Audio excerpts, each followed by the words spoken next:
Yes, alright mga minamahal, it's me again, Alicia nyo, nagbabalik muli para sa ating panibagong video.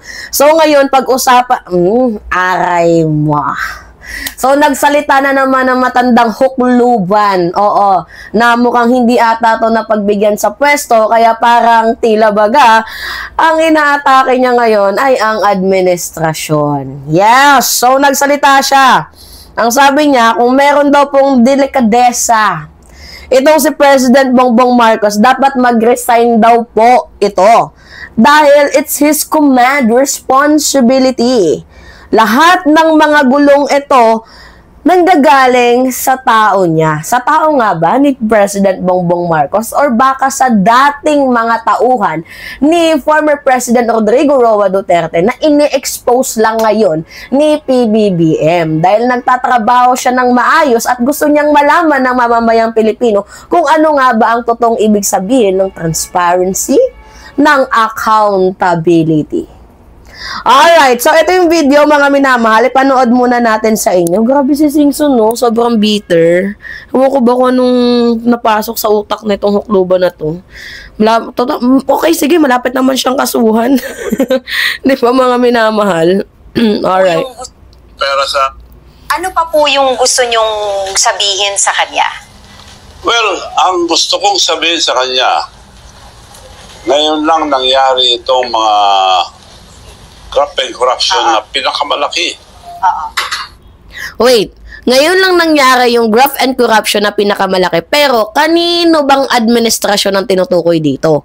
Walang iba, kundi kay former President Rodrigo Roa Duterte. Yung expose nga sa DPWH, kaninong legacy yun? Di ba kay former President Duterte, bakit tahimik ka sa usaping AJK? Ha? Nagtatanong lang.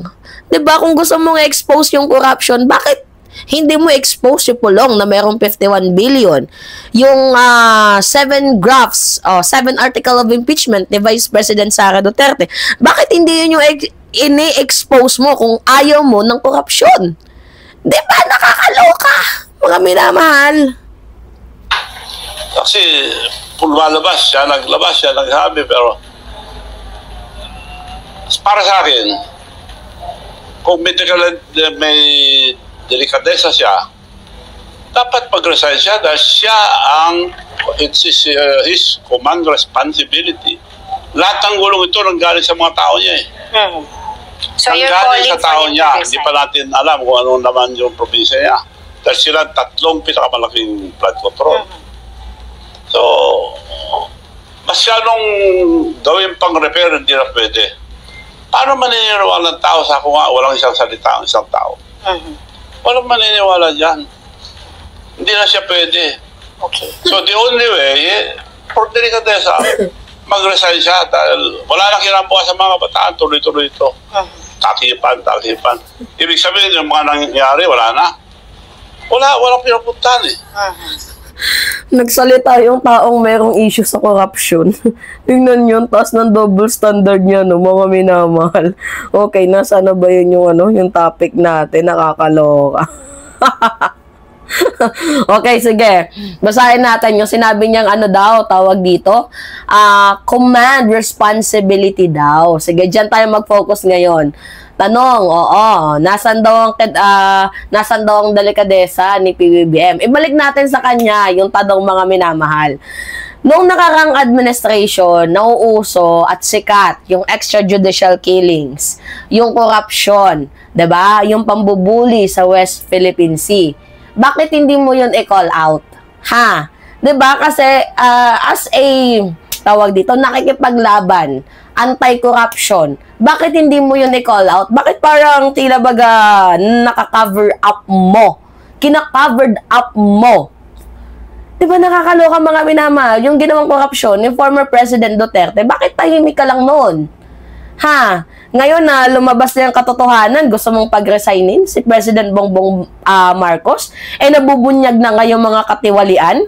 Abay, ang taas naman ang double standard mo. Kasi yung totoo dito mga minamahal, mukhang hindi lang talaga napagbigyan sa posisyon. Itong si Chavit Singson, parang ang kanyang energy is bitter energy. 'Di ba? Na kapag di napagbigyan, dinadaan na lang sa pambabash. Alam nyo kasi, si President Bongbong Marcos, yung nagbulgar lang naman, yung kanyang administrasyon lang naman, yung nagbulgar, dito nga po sa tinatawag na flood control projects, nakita natin kung gaano kalalaki yung mga kickbacks, 'di ba? Yung illegal drugs na talagang pinapagtakpan noon sa budget insertion, 'di ba? Na tinutumbok at sinusuri na ngayon sa Independent Commission for Infrastructure at dito nga po sa Blue Ribbon. Compare naman sa panahon ni former President Duterte na lahat itinatago, ultimo yung yung issue sa West Philippine Sea. Kaya walang investigasyon noon, walang accountability, puro lamang propaganda, pa-press briefing, pabango ng itsura, pabango ng pangalan.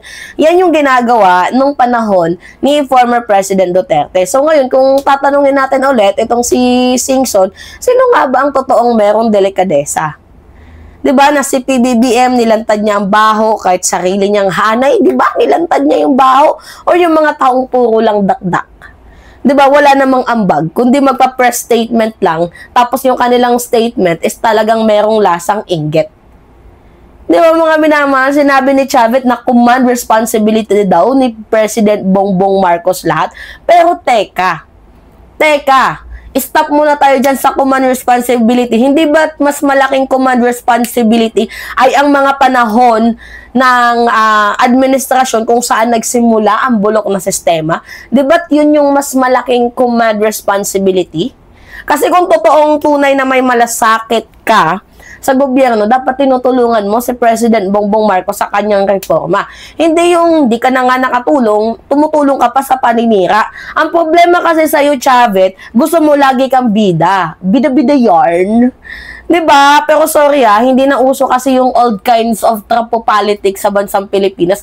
Nasa new generation na tayo. Doon ka pa din nakaulpot sa lumang sistemang paninira. Diba? Ang iba nasa AI na, ikaw diba, paninira pa din? Well, anyway, makakasuhan ka din na, diba? Basta una ka pa ngang makasuhan. Diba, mga minamahal? Anyway,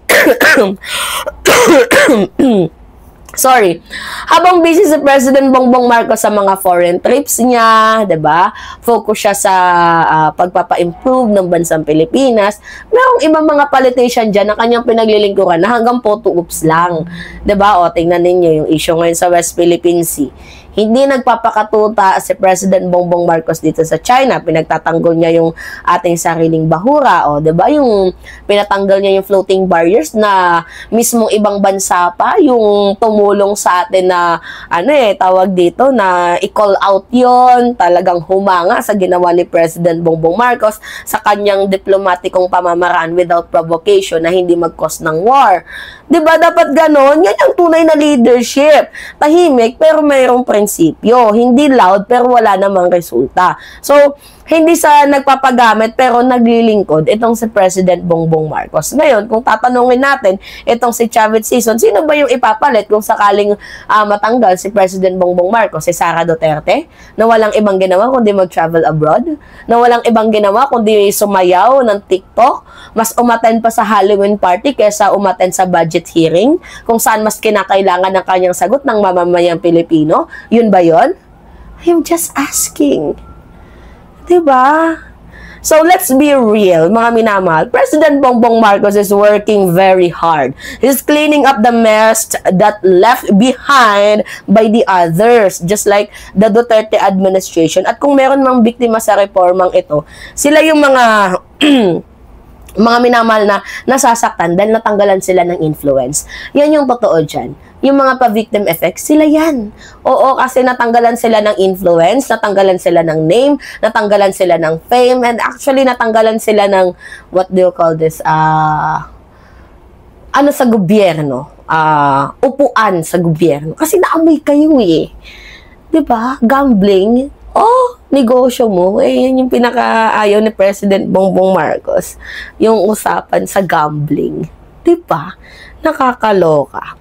Now, alright, yeah. So, pengi lang ako ng comments ninyo, likes, and share, mga minamahalan. Also, Don't forget to click the subscribe and always nyo pong i-hit ang notification bell para lagi kayong na-update sa mga video na ina-upload natin. At dito nga po sa Team Replay, maraming salamat at ingat po mga kababayan. Yeah.